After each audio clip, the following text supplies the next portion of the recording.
নমস্কার, আমি মিলন স্যার। পাল একাডেমি সেন্টারে তোমাদের সকলকে জানাই স্বাগত। আজকে ক্লাস 8 এর অঙ্ক বইয়ের যদি তোমরা কোষে দেখি 5.2 এই লেসনটি বার করো, অথবা তোমাদের বইয়ের পেজ নাম্বার 59 59 নাম্বার পেজ বার করো, তাহলে সেই 59 নাম্বার পেজে তোমাদের এক দাগের একটা ছক আছে। ওকে, আজকের এই ক্লাসটিতে তোমাদের সেই ছকের 5 নাম্বার এবং 6 নাম্বার এই দুটো অঙ্ক কিভাবে করতে হবে আজকের এই ক্লাসে সম্পূর্ণ বিস্তারিত আলোচনা করব। এর আগে তোমাদের আমি এই ছকের পার্ট 1 এর একটা ক্লাস, পার্ট 2 এর একটা ক্লাস অলরেডি আপলোড করে দিয়েছি। যারা এখনো পর্যন্ত দেখোনি তারা দয়া করে পার্ট 1 এর ক্লাস এবং পার্ট 2 এর ক্লাস এই দুটো ক্লাস একটু দেখবা। যেহেতু এই অধ্যায়ে তোমাদের ঘন নির্ণয় করতে বলেছি, ঘন তোমাদের শিখতে হবে। আর আজকের এই 3 নাম্বার ক্লাসটি শুরু করার পূর্বে তোমাদের কাছে আমার ছোট্ট একটু রিকোয়েস্ট, যারা আমার চ্যানেলে নতুন দেখছে, এখনো পর্যন্ত চ্যানেলটিকে সাবস্ক্রাইব করোনি, তারা অবশ্যই চ্যানেলটিকে সাবস্ক্রাইব করে পাশে থাকা বেল আইকনটিকে একটু প্রেস করে রাখবে। আর যারা আমার ফেসবুক প্রোফাইল থেকে ক্লাসগুলি দেখছো, এখনো পর্যন্ত প্রোফাইলটিকে ফলো করোনি, তারা অবশ্যই প্রোফাইলটিকে ফলো করে একটু পাশে থাকবে। এবং সর্বশেষে যদি ক্লাসটি ভালো লেগে থাকে তাহলে অবশ্যই একটা লাইক এবং সুন্দরভাবে কমেন্ট করতে কেউ ভুলবে না। তাহলে চলো আর সময় নষ্ট করবো না, সরাসরি চলে আসি এবার আমরা 5 নাম্বার অঙ্কে। দেখো, 1 নাম্বার ছকে তোমরা যেহেতু 1, 2 এর পার্ট যদি দেখে থাকো, তাহলে আজকে আর এগুলো আমার তো বলার কোনো দরকারই নেই, কারণ ঘনকের বাহুর দৈর্ঘ্য এক সাইডে দেওয়া আছে আর এক সাইডে দেওয়া আছে ঘনকের আয়তন। তার মানে দুটো সাইডে মিক্স করা আছে অ্যাকচুয়ালি। কখনো বাহুর দৈর্ঘ্য দিয়েছে, চেয়েছে হচ্ছে আয়তন বা ঘন ফল বের করতে, আবার এবার ঘনফল দেওয়া আছে বা আয়তন দেওয়া আছে, আমাদের বাহুর দৈর্ঘ্য বের করতে হবে। ওকে, দেখো এই অঙ্ক করতে গেলে আমাদের দুটো ফর্মুলা এখানে ইউজ হয়, একটা a plus B whole cube আর একটা a minus B whole cube. তবে a প্লাস বি হোল কিউবের যে দুটো ক্যাটাগরি ফর্মুলা, আবার a মাইনাস বি হোল কিউবের দুটো ক্যাটাগরি ফর্মুলা, এই দুটো ফর্মুলা একটু মনে রাখতে হবে। আমি পার্ট 1 এর ক্লাসে এই ফর্মুলা সম্পূর্ণ বেসিক্যালি আলোচনা করেছি, কিভাবে আসে সেটা আমি ব্যাখ্যা করে দেখিয়েছি। যারা দেখুন একটু দেখবা। দেখো 5 নাম্বার অঙ্কটা যদি আমরা একটু এখানে এখন করি, তাহলে কি আসবে? আগে আমরা একটু ফর্মুলাটা জেনে নিই। দেখো, a প্লাস বি হোল কিউবের ফর্মুলাটা কি ছিল? a plus B whole cube, তাই না? এর ফর্মুলাটা কি ছিল? এর ফর্মুলা ছিল a cube plus 3a square B plus 3ab square plus B cube, তাই না? a cube plus 3a square B plus 3ab square plus B cube, অথবা এর আরেকটা রূপ ছিল কি a cube plus B cube plus 3ab into a plus B, এরকম part ছিল। তবে আজকে এই দুটো অঙ্কের ক্ষেত্রে আমরা এই দুটো মানে এই ফর্মুলাটা ইউজ করব, কারণ এই ফর্মুলা ইউজ করেই এখানে আমাদের অঙ্কগুলো করতে হবে। এই পার্টটা ইউজ চলবে না। ওকে, কোনো অসুবিধা নেই। দেখো, প্রথমে এইবার আমরা 5 নাম্বার অঙ্কটা একটু দেখো কি আছে, একটু খেয়াল করো। ইকুয়াল টু যদি আমরা এখানে 2.89 তার পাওয়ার 3 প্লাস 2.11 তার পাওয়ার 3 আছে, মানে কিউব আছে, প্লাস 15 ইন্টু 2.89 ইন্টু 2.11। এবার এর যদি এটা এ ধরি, এটা যদি বি ধরি, কোনো সমস্যা নেই। তাহলে এ কিউ প্লাস বি কিউ হয়ে গেল। প্লাসের যেহেতু আছে তাহলে ফর্মুলা প্লাস আবার হবে প্লাস 3ab হবে। দেখো 3ab হওয়ার কথা, কিন্তু এখানে আছে 15ab, আর আমাদের কি হবে তার সাথে ই প্লাস বি হিসেবে থাকবে। কিন্তু এখানে কি কাজটা করতে হবে? কাজটা করতে হবে একটু খেয়াল করো। 2.89 তার কিউ প্লাস 2.11 তার কিউ প্লাস 15টাকে আমরা করতে পারি না? 3 গুণ 5, তাহলে একটা 3 নিতে পারি। 3 সাথে আমরা কি a মানে এটা আর b মানে এটা, তাহলে 3 ইন্টু এ বিটা বসিয়ে দিই। a বলতে আমাদের প্রথমে এটা, ইন্টু b বলতে আমাদের এটা, তাহলে 3ab হয়ে গেল। কোনো সমস্যা নাই, এটা তো ছিল, এটা তো ছিলই। শুধু 15 ফাংশনটা একটা 3 নিলাম, আমাদের আরো বাকি আছে কত? 5। তাহলে 5 গুণ করলেই হয়ে যাবে। তাহলে এখানে ব্র্যাকেটে 5 এর ফাংশনটা দেখো কিভাবে লিখবো। 2.89 তার সাথে যদি আমরা 2.11 যোগ করি তাহলে 5 হয়। দেখো 89 আর 11 কত হয়? 100। 100 মানে 1, তাহলে 1 আর এখানে 2 2 4, 4 আর 1 5, তাহলে সেই 5 আর 3 যদি গুণ করি তাহলে 15। তার মানে এই যে 15 ফাংশন, এই 15 ফাংশনটা হচ্ছে এইভাবে করা হয়েছে। এই 15 ফাংশন এখানে একটা 3 নেওয়া হয়েছে আর এই দুটো যোগ করা হয়েছে। এবার যদি আমরা যোগ করি তাহলে এখানে ফর্মুলা পড়ে যাচ্ছে। এটা এ আর এটা যদি বি ধরি তখন A cube plus B cube plus 3ab into A plus B. বোঝা গেল? এই জন্য এই ফাংশনটা করা হয়েছে। তাহলে এটা হচ্ছে আমাদের কিসের formula? A cube plus B cube plus 3ab into A plus B. এটা হচ্ছে আমাদের formula A plus B whole cube. A বলতে আমাদের প্রথমটা, প্লাস বি বলতে আমাদের পরেরটা তার কিউ। এবার এটা যদি ফর্মুলা ফেলি তাহলে এই লাইনটা আসে। বোঝা গেল?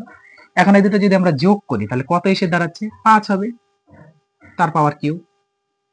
5 তার পাওয়ার কিউ। তার মানে এই যে ঘনকের যে বাহুর দৈর্ঘ্য, তাহলে বাহুর দৈর্ঘ্য কত হচ্ছে? ভিতরে যেটা থাকবে সেটাই বাহুর দৈর্ঘ্য।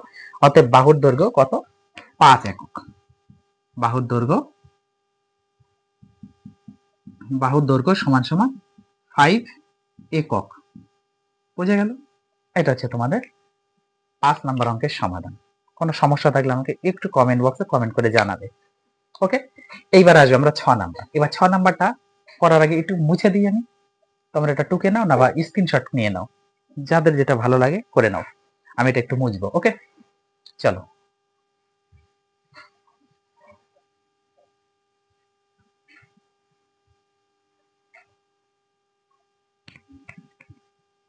দেখো 6 নাম্বারটা সেম ফর্মুলাতেই আমরা করব। 5 নাম্বারটা যে ফর্মুলায় করেছি আমরা 6 নাম্বারটাও সেম একই ফর্মুলাতে একইভাবে করব। দেখো, খালি একটু মনোযোগ দিয়ে এদিকে দেখতে থাকো, ধ্যান অন্য দিকে দিলে হবে না, এদিকে রাখতে হবে। ওকে, দেখো প্রথমটা যেহেতু আমাদের দেওয়া আছে, এটা এ কিউ প্লাস বি কিউ হিসাবে দেওয়া আছে। এ মানে প্রথম ব্র্যাকেট, বি মানে পরের bracket, plus 3 into A B, তার সাথে A plus B whole square, sorry A plus B হবে। দেখো এই জিনিসটাকে আমরা কিভাবে লিখবো, এখান থেকে করি আমি। 2m প্লাস 3n তার কিউব থাকবে, প্লাস 2m মাইনাস 3n তার কিউব থাকবে। ওকে, তাহলে a cube plus b cube এটা আমরা রেখে দিলাম, প্লাস 12 ফাংশনটা আমরা এইভাবে করব। আচ্ছা আগে 12 রাখো, 12 এম আছে থাক। এই যে ফাংশনটা, এই ফাংশনটা একটু আগে ভাঙাতে হবে। এখানে 4 এর যদি কোন সংখ্যার স্কয়ার করলে 4 হয়, তাহলে 2 ব্র্যাকেট 2m লিখে ব্র্যাকেট বন্ধ করে যদি স্কয়ার করি, তার মানে 4n স্কয়ারে ফাংশন আমরা এইভাবে করতে পারি। ওকে, আবার 9n স্কয়ারে ফাংশন আমরা 3n তার হোল স্কয়ার করতে পারি। মানে আমরা ভাঙিয়ে নিলাম। কেন ভাঙিয়ে নিলাম? দরকার আছে। দেখো একটু খেয়াল করো, এখানে 2m এখানে 2m হয়ে গেল, এটা 3n এটাও 3n, দুটো সমান হয়ে গেল না? এইবার দেখো কিসের জন্য করেছি তাহলে বুঝতে পারবে। প্রথমটা যা আছে থাকবে, আমরা এগুলো হাত লাগাবো না। ওকে, 2m মাইনাস 3n এই দুটো আমরা হাত লাগাবো না। প্লাস 12m আছে, এটাও এখন হাত লাগাবো না, পরে লাগাচ্ছি। এইবারে এটা যদি আমরা এ ধরি, 2mটাকে যদি আমরা এ ধরি, দেখো তো এটা যদি এ ধরি আর এটা যদি আমরা বি ধরি, তাহলে a স্কয়ার মাইনাস বি স্কয়ারের ফর্মুলা কি? a square minus B square উৎপাদকের একটা ফর্মুলা আছে, a plus B into a minus B, a plus B into a minus B. বোঝা গেল? তাহলে a বলতে আমাদের প্রথমটা 2m প্লাস 3n হলো a প্লাস বি, আবার a মানে আমাদের প্রথমটা মাইনাস b বলতে পরেরটা। তাহলে এতটুকুর ফর্মুলা হচ্ছে এটা, a plus B into a minus B. কেন হলো? কারণ আমরা এই টোটালটা a ধরেছি আর এই টোটালটা b ধরেছি, তাহলে আমরা a b পেয়ে গেছি না? এখন a b আমরা পেয়ে গেছি। চলো এখন 12 আমাদের ভাঙাতে হবে। 2m প্লাস 3n তার হোল কিউব প্লাস এটা 2m মাইনাস 3n তার হোল কিউব থাকবে। এবার 12 ফাংশন আমাদের তো 3 লাগবেই, ফর্মুলার 3 তো লাগবেই, 3ab তো করতেই হবে, এই যে ফর্মুলা 3ab। 3 হয়ে গেল, a মানে আমরা জানি বের করে নিয়েছি, এটা হচ্ছে a, b মানেও আমরা বের করে নিয়েছি, তাহলে 3ab হয়ে গেল। আমাদের 12 কে ভাঙিয়ে 3 করেছি, তার মানে আরো আমাদের কি লাগে? 4, তার সাথে একটা m লাগবে। 4 তার সাথে একটা m, খেয়াল করো, 4 তার সাথে একটা m, 3 নিয়ে নিয়েছি, তাহলে 4 এর আগে ফাংশন করি, m অলরেডি চলে আসবে। এবার 4 এর যদি ফাংশন করি তাহলে কিভাবে হবে দেখো, তাহলে 3ab into a plus B. এবার a প্লাস বি বলতে আমাদের এরকম হয় না, এইটা হচ্ছে a, এটা হচ্ছে a টোটালটা, প্লাস বি, বি মানে হচ্ছে এটা, এটা কিন্তু 3, ঠিক আছে, -3n। এখানে একটু ভুল হয়ে গেছে, এগুলো যেন ভুল না হয়, এটা ভুল হলে কিন্তু হবে না। এটা হচ্ছে 3, 2m - 3। ওকে, একটা +3 একটা -3।